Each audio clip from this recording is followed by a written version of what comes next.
We continue on our week of post-trade deadline coverage, talking about the Arizona Coyotes rebuild. We've teased it in overall this week, and now it's time to talk defense. That's on today's episode of the Locked On Coyotes podcast. You're Locked On Coyotes, your daily podcast on the Arizona Coyotes, part of the Locked On Podcast Network, your team every day.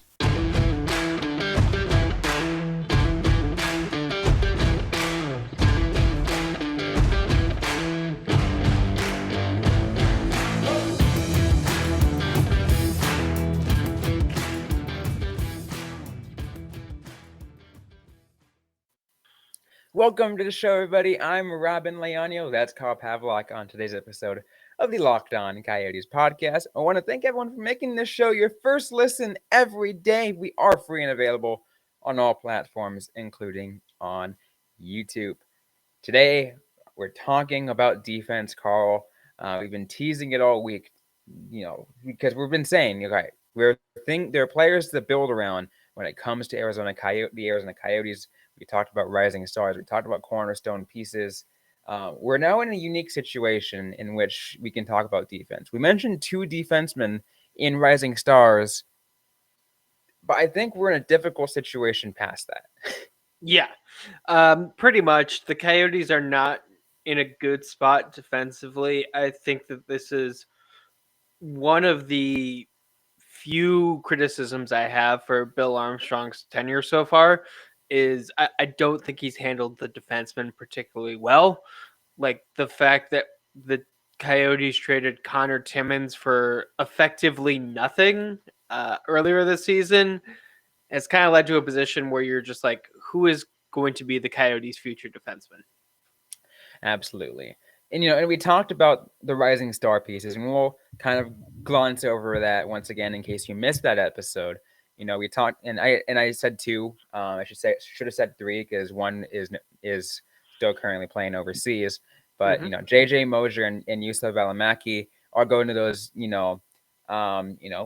pretty good pieces for the defense, but not top line, top pair guys, elite defensemen that are going to really hold down the fort when they're ready to emerge for a playoff run. Artem Duda, we don't know a whole lot about, but based off of our understanding is he's making some really great strides.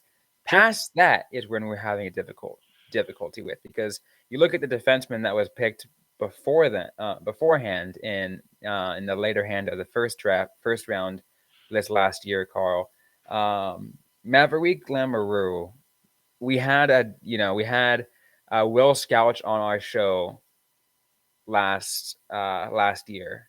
Yeah. And he pretty much wasn't really having it with that pick. He's like, I don't know, he might have that floor of an NHL defenseman, like an NHL level defenseman, but his ceiling also seems really low. Kind of doesn't seem like he's going to get maybe past like a third pair guy, or even if it's just like he's just going to be there.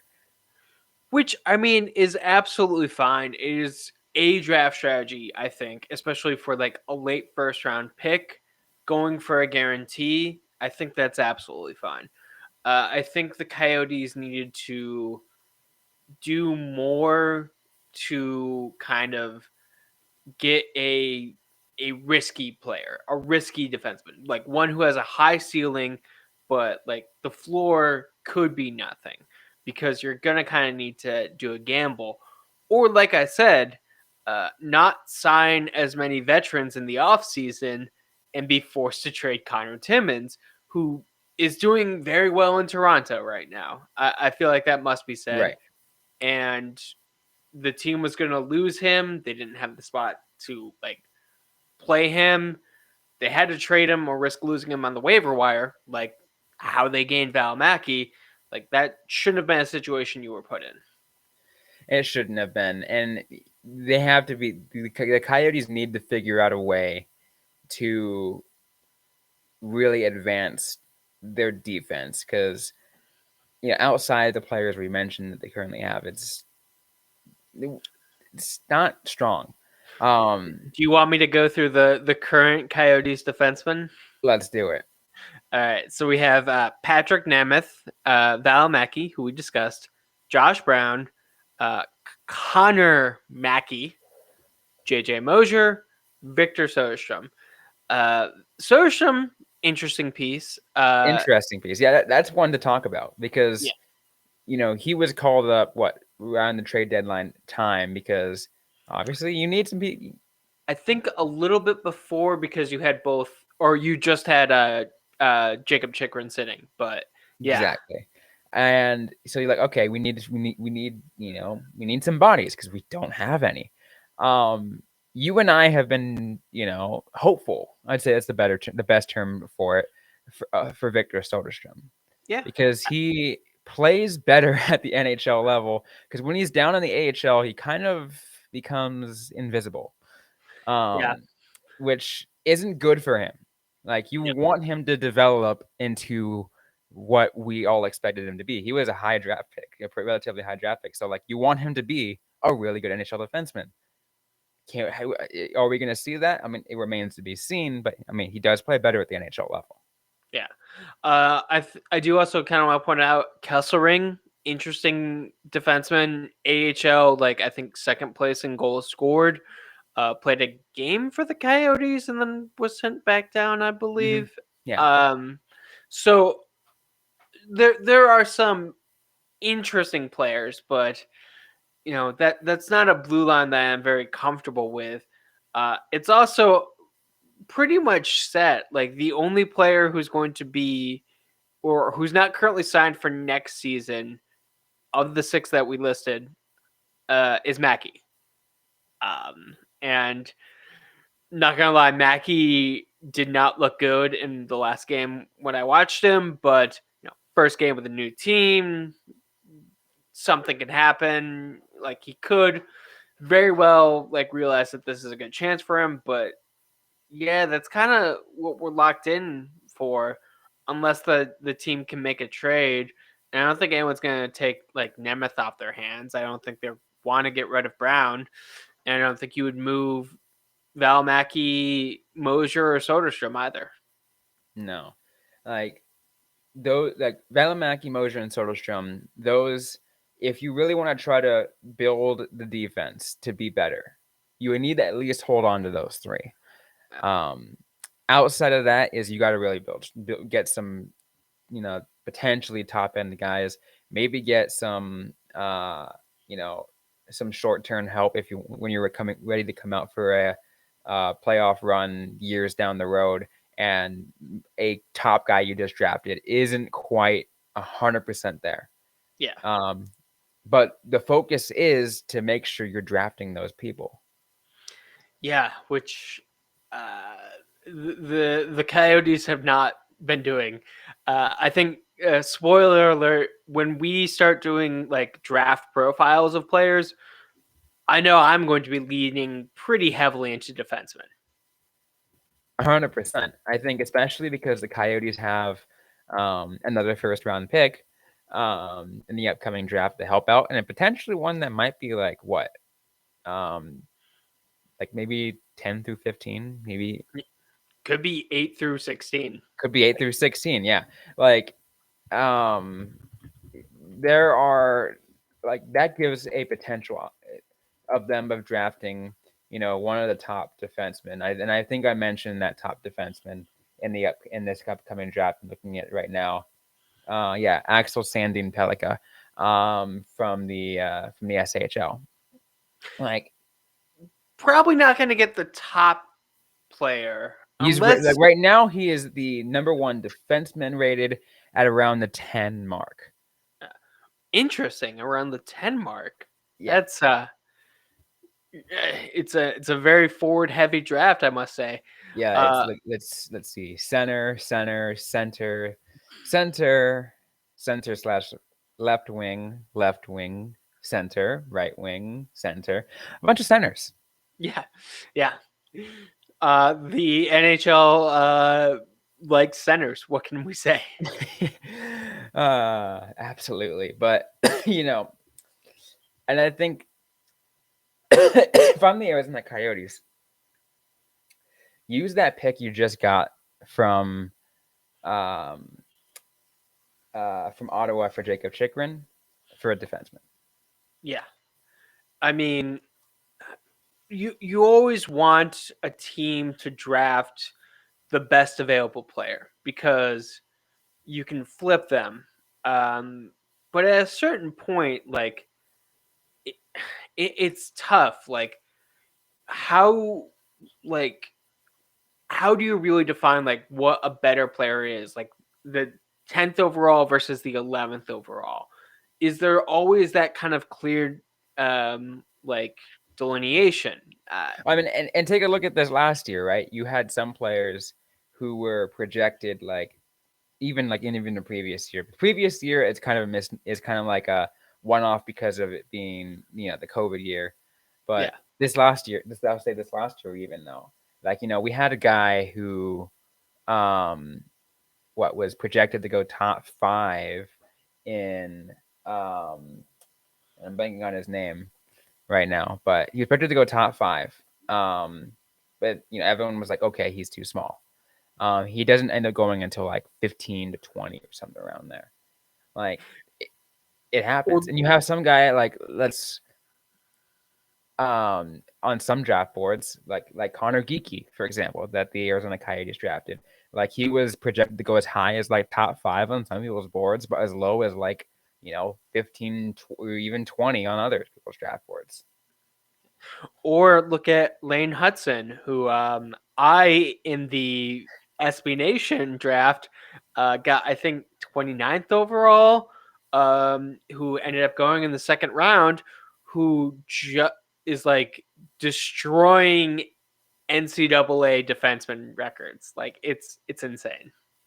Absolutely. We're going to continue to talk about the defensemen on this episode of Locked On Coyotes in just a minute. But first, I want to take a quick break to hear from our sponsors on the show. And today's episode is brought to you by FanDuel. The midway point of the NBA season is here, and now is the perfect time to download FanDuel, America's #1 sports book, because new customers get a no-sweat first bet up to $1,000. That's bonus bets back if your first bet doesn't win. Just download the FanDuel Sportsbook app. It's safe, secure, and super easy to use. Then you can bet on everything from the money line to point scorers, the threes drained, everything in between. Is absolutely my favorite place to go to when betting on sports. Plus, FanDuel even lets you combine your bets for a chance at bigger payout with a same-game parlay. So don't miss a chance to get your no-sweat first bet up to $1,000 in bonus bets when you go to FanDuel.com/lockedon. That's FanDuel.com/lockedon to learn more. Make every moment more with FanDuel, an official sports betting partner of the NBA. So let's go ahead, Carl, and let's continue. This topic about defensemen, because I actually have a name that we should have brought up but didn't. okay, let's hear it. Vladislav Kolyachonok. Absolutely. I would say other than or even superseding Kesselring. Kesselring is the new hotness. He is the new addition that we want to discuss. Kolyachonok looked good last season. Has been playing with the two-side runners. My understanding, pretty well. Like maybe not game breaking, but pretty well. I definitely see him as a future piece for the Coyotes, at least in the immediate future. Absolutely. And and we talked about the development coaching for the Arizona Coyotes. I was gonna say I would have hoped to say that Jay Verde was still around to be that coach. But he's taken a bigger role elsewhere. Of course, that's what happened when you're in the AHL. But Steve Potvin has been around the AHL for so long that I think he knows what especially he's been around the Roadrunners for so long and the Coyotes organization for so long that he knows what Bill Armstrong, and he knows what the system needs. So he's kind of helping gear towards that. He's like, okay, the AHL's focus here is development, and we're going to focus on developing these players. And that's the hope that you get with, especially like you said, a guy like Koyoshanak. Yeah. And I mean, just looking at the rest of the Tucson Roadrunners roster for defensemen, like I don't know. What are your thoughts on Crowdy? Do you think Mm, do you think we've hit his kind of ceiling? AHL maybe call up. yeah, I think the um that's what I've gotten. Like we I am a little too liberal on using the term uh, quadruple A player. Unfortunately, I use that for too many players. Um, but I will say he's one of those guys that is probably even a little bit below quadruple A. Like he's still he's good for AHL, but Yeah. he might just get like a very short stint of the Coyotes for a quick call up. That's really the extent. I will say this about him. He is only 23, which is surprising to me. I thought he has been Mhm. like around longer, but he's only 23. Um, Defensemen tend to hit later. He can shift his game. One of the things that I historically am on the record of loving is a player who kind of like revitalizes their career and becomes a specialist. Like a third line face-off specialist is just to me like a very important key.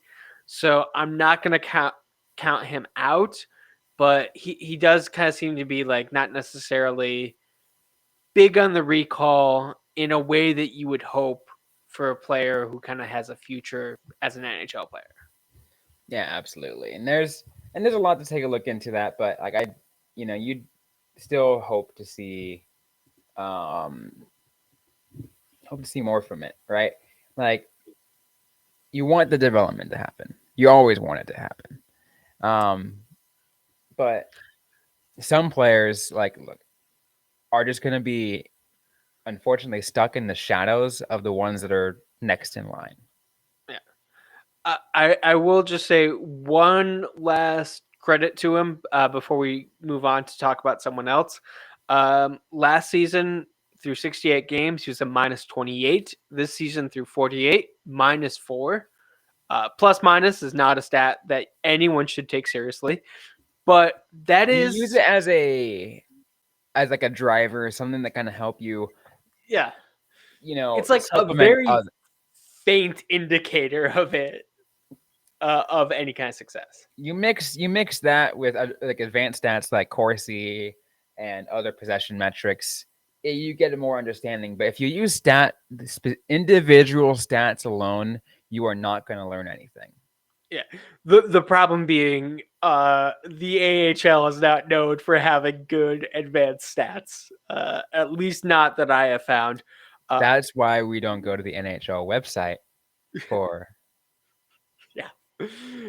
I would love if I could get like possession numbers or fancy like graphics and kind of visualization of AHL players. It would, If we can get that, like what would be awesome is if we had, you know, like maybe like if I was still living in Tucson and I had all the and I had like all the resources, I would 100% be that kind of person that would be trying to track advanced stats, yeah. specifically for Coyotes prospect purposes, because you know that's kind of important to know. It is. There is definitely a gap in knowledge. And just like we talked about on yesterday's episode, where we just don't know enough about like the KHL and kind of that function, we don't know enough about the stats for AHL. It is a pretty big hole. I understand why. It takes a lot of work to be tracking those kind of things, and a lot of people who are doing it at the highest level, which you would hope. Um, if there, it would require like some kind of super dedicated fan, or financial resources dedicated to it, and that's just not happening.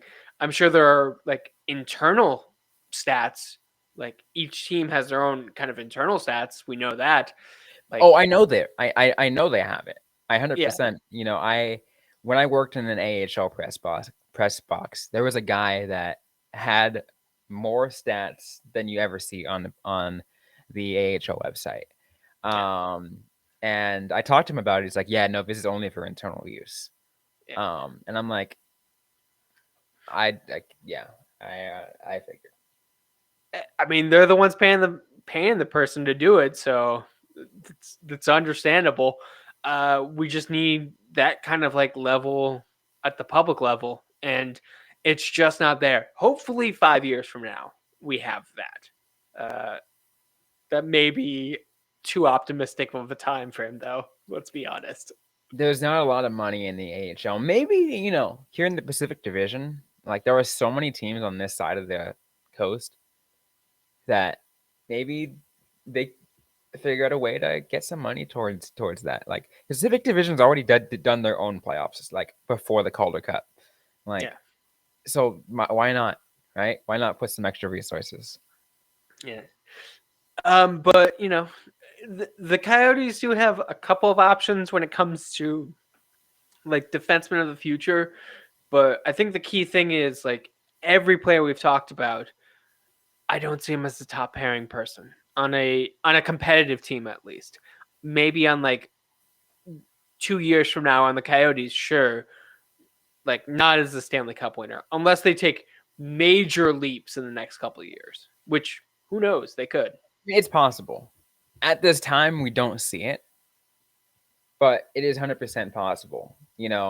Um, I can't be overly optimistic because I'm going to make a comparison to a forward, for example, and I've made this comparison multiple times, and I know this player is no longer a Coyote, and what this player is now doing is his kind of name has fizzled out since he left the Coyotes, but that career trajectory of Connor Garland, Carl, Yeah. when he was in Tucson, and I watched this dude play. I kind of turned to other people in the press box. I'm like, this kid right here, he is going to be a really good hockey player. Like, he's going to make it to the NHL, and he's going to be really good. Yeah. And that's a good spot. And I do think like even his first season in the NHL is like, he's kind of one note. But then I think he came back. He had like a solid second season with the Coyotes. He earned a trade to the what we didn't realize was the dumpster fire that would be the Vancouver Canucks. I A cannot think of trade a that ended up worse getting, place for a developing player to go. yeah, the Coyotes end up getting Dylan Gunther off of that. Um, but yes, we'll have to see. We will have to see indeed. But like we said, we named those players. It's hard to say any of them are, like impact, like completely impact making Stanley Cup winning defenseman. At this time it's just not there. Yeah, I agree. Anyways, though, we have still more to get to on this episode of Locked On Coyotes. There's a game tonight. We're going to head to take a quick preview of that. Get to our FanDuel picks of the game. Before we get to that, though, I'm going to take a quick word from our sponsors. And let's get to our FanDuel picks of the game, Carl. First of all, let's get to a little bit of the just the discussion in general of the game. Arizona Coyotes versus Nashville Predators. These two teams are really interesting when they go against each other. Like Arizona plays really well against them for some reason, but also sometimes they get dominated. It really depends on the night, right? But they play like division rivals, which is interesting because the Coyotes just joined a division recently. But Yeah. they play like division rivals, which is awesome. I mean, they have that second round playoff history. They played each other last Sunday or the Sunday before last, Mm-hmm. back in February, and both teams have changed a lot since the trade deadline. However, the Nashville Predators come into tonight's game riding a 3-game point streak. They beat the Florida Panthers. They beat the Chicago Blackhawks. I don't know why they had to beat the Blackhawks. That's annoying.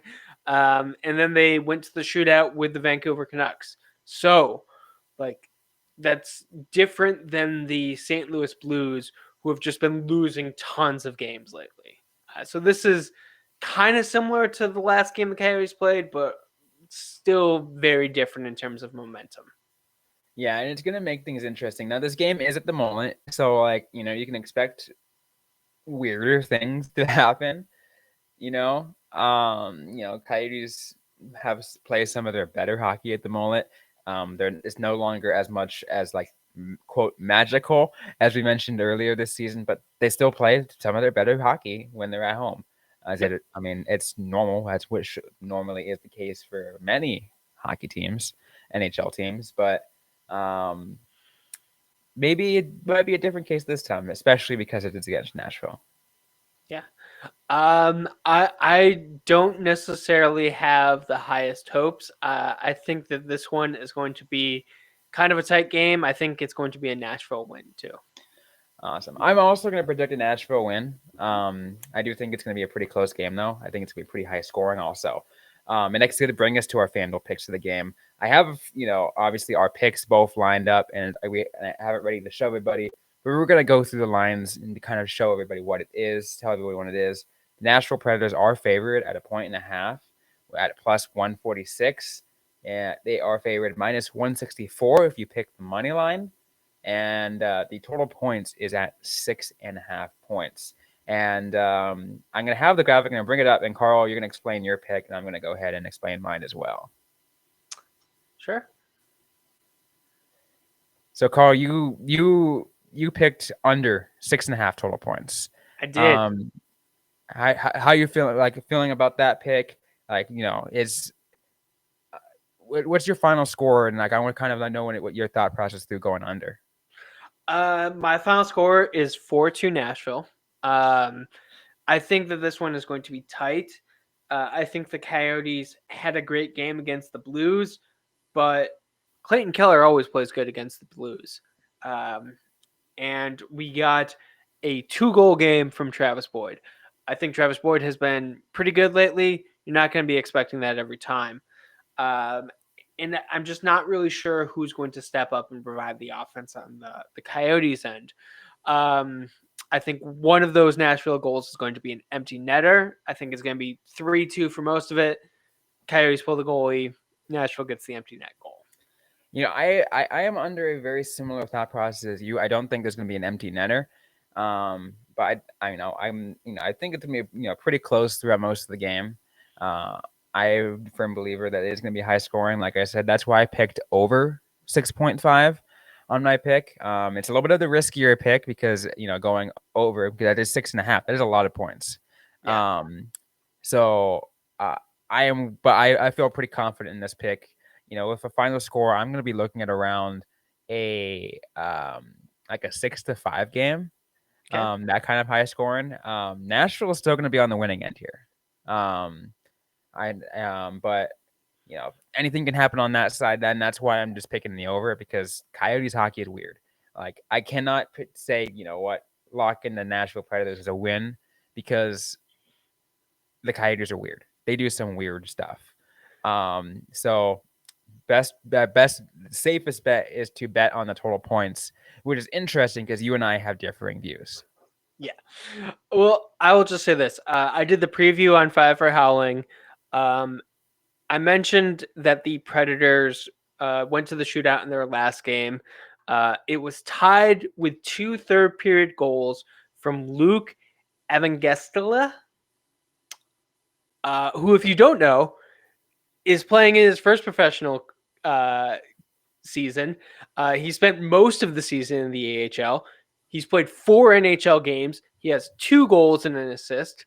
One of the phenomenal things that happens after the trade deadline is you get a bunch of AHL call-ups, and who knows what those guys are capable of. We just said we don't have good AHL stats. Yeah, I mean, and you know, in a similar note, like yeah, like normally like it'd be like, hey, I'm covering the AHL. I used to do that. I used to do that full time. Now I'm up in the valley. I don't, so I can't say I cover it anymore. Plus, you didn't know that side because Milwaukee barely ever came to Tucson in the first place. So that would also kind of give me a little bit more blind side. Yeah. Um, Yeah. It's just kind of, there's a lot of variables right now. Um, and it'll be interesting to see how things go. Absolutely. Any final thoughts you want to put on this game before we close things off? I just want to apologize to Luke. I'm sure I messed up his last name there. It's okay. I'm pretty sure it's not the first time. Plus, we're in hockey. It happens to a lot of players. I'm sure a lot of players know that. We try our best though. Yeah. Yeah. I'm sorry. You've played 4 games. You are a player who needs to be accounted for, but we don't have a pronunciation guide yet. Next time we'll get it. Yeah. I mean, hopefully we don't have to talk about you too much, Luke. As Coyotes fans, you want to focus on our own guys. Yeah. Absolutely. Yeah. But we're out of time on this episode of the Locked On Coyotes podcast. Hope you guys like what you heard today. If you did, don't forget to leave a review, to like, comment, subscribe if you have yet to already. We're available everywhere you get your podcast, including on YouTube. Coming up to round out this week, we're going to continue our post-trade deadline coverage, talking about the Arizona Coyotes rebuild. We're going to have some focus on some support pieces for Arizona. But once again, that's it for today. Don't forget to interact with us on social media. We are on Facebook, facebook.com/lockedoncoyotes, and on Twitter at LO_Coyotes. I'm personally at Robyn_Leano. Carl Pavlak is at he's at 5 for Howling. He does no longer use that other account. He's at 5 for Howling. So interact with us, ask a question you might have. We might answer it back or on a future episode of the Locked On Coyotes podcast. Thanks again, everyone, for listening to today's episode. Hope you guys staying safe out there. Hope you guys staying healthy. And don't forget to howl on.